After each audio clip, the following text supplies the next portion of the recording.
my story was very simple. I was born in Malaysia. I got kicked out of home, I call it, at the age of 14 and a half. And when I went over to Australia, when I say kicked out, my parents were so concerned about me. I lacked in confidence. I could not say boo to anybody. I used to hang behind my mother's petticoat. That's the shy boy. Now, that shy boy, at the age of 14 and a half, was sent to a boarding college in Brisbane, Australia. And over the time, I got connected with the right type of people. My first guide or my first guru or my first coach, I call him Uncle John. He comes from a business environment. Both my parents are doctors, but this guy comes from a business environment. So around his dining room table, every day when he came home, he used to talk about business opportunities, what happened to his business. His kids were getting involved in that. So there was discussion taking place on business. So guess what? What happens to my head? My head gets flooded with information about business. How can you get funding? How do you get joint venture capital? How do you get all of these type of things that relate to business? So the age of 14 and a half, I was hearing him talk about investment, property, development. I plucked up enough courage after I learned how to talk and come out of my shell. And I approached a bank at the age of 15 years and 2 months. I knocked on the bank manager's door and I said, "Sir, I'm here to see you." And he said, "Come on in, son."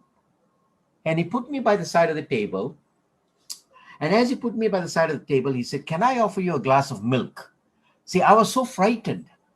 I didn't want to get the milk because I was frightened I had to pay for it. That's how naive, if you don't know the word, write it down. That's how naive I was. Okay? So he turned around and said, "No problems, take a seat." Then he said, "Why are you here, son?" And I said, "I want to buy a house." And he said, "Really? That's good." Mind you, I'm 15 years and 2 months, okay?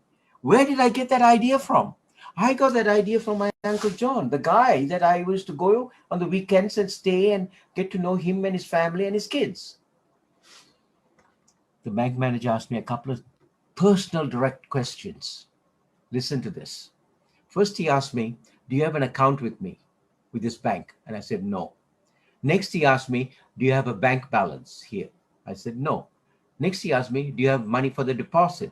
And I said, "No."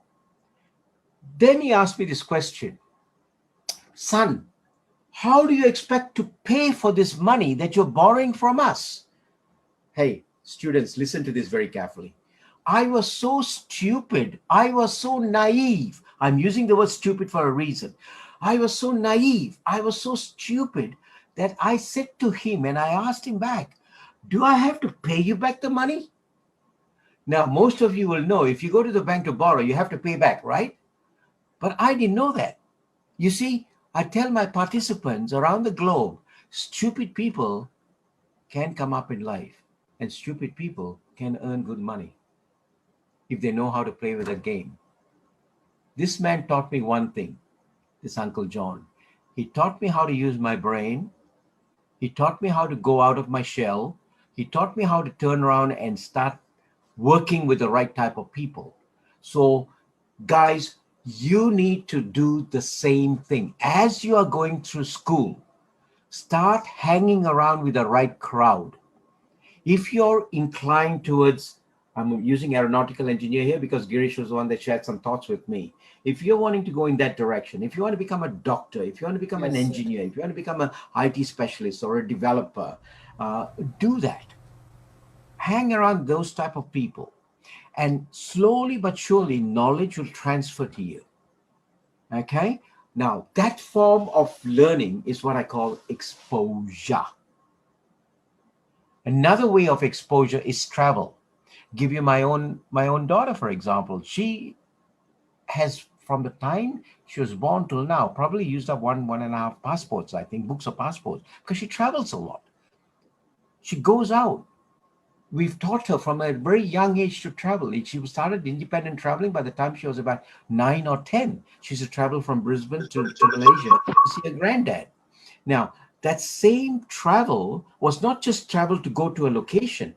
The travel was exposing, opening up her thinking to interact with other cultures, to interact and understand other ways of living, to interact and understand some methodologies that people use, some idiosyncrasies, they call it. If you don't know that word, write it down. Idiosyncrasies, some of the habits that are different to norm. So she picked up all of this, and today she's in the HR division, heading for a top company from the US here in Australia, and heading the branch here in Brisbane. And she's only in her late 20s. So the point I make to you is having a piece of paper, a degree, is good, but not effective for what you want to do to climb up your life. So we need a second E. The first E is important, okay? The mainstream education, to get your degree, to get whatever you want. But the second E adds the spice to it, adds the cream to the Black Forest cake. Now, let me now add another thing.